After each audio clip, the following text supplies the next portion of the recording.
तर या आठवड्यात घरातले 4 सदस्य नॉमिनेटेड आहेत।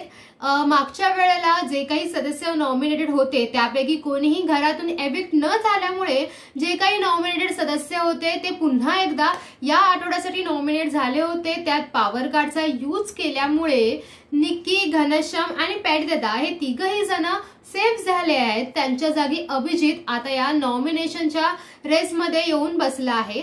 सो आता 4 जण नॉमिनेटेड आहेत, त्यापैकी निखिल, योगिता, अभिजित, सूरज यापैकी घराबाहेर कोण जाईल याबद्दल अनेक तर्कवितर्क लावले जात आहेत। तर आमच्या दृष्टीने योगिता आणि निखिल या दोघांपैकी कोणीही एक जण घराबाहेर जाऊ शकतंय, कारण योगिता कुठेतरी तिला त्याचा त्रास होतोय घरातल्या भांडणांचा, घरात जे काही सुरू आहे त्याचा तिला ते नको आहे। तिने बिग बॉसला सांगितलं देखील की मला आता हे सहन होत नाहीये, त्यामुळे तिला घराबाहेर जायची इच्छा आहे असं तिने बिग बॉसला स्पष्टपणे सांगितलंय। पण तरी देखील ती आता पुन्हा एकदा तिचा गेम ती चांगल्या प्रकारे खेळताना दिसतेय।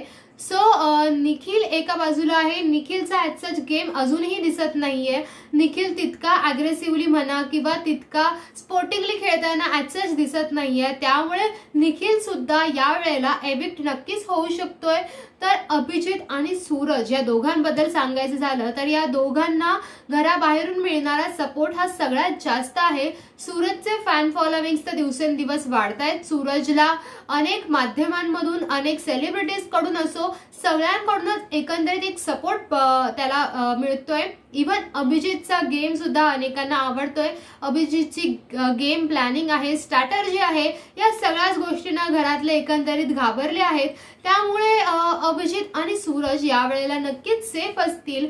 सगळ्यात मोठी टांगती तलवार ती असणार आहे, ती म्हणजे योगिता आणि निखिलवरती। तर तुम्हाला काय वाटतं की या आठवड्यात, या वीकला कोण बाहेर येईल, घराबाहेर होईल, योगिता की निखिल, ते कमेंट बॉक्समध्ये सांगा। आणि अशाच अपडेट जाणून घेण्यासाठी स्टे ट्यून विथ मराठी चस्का।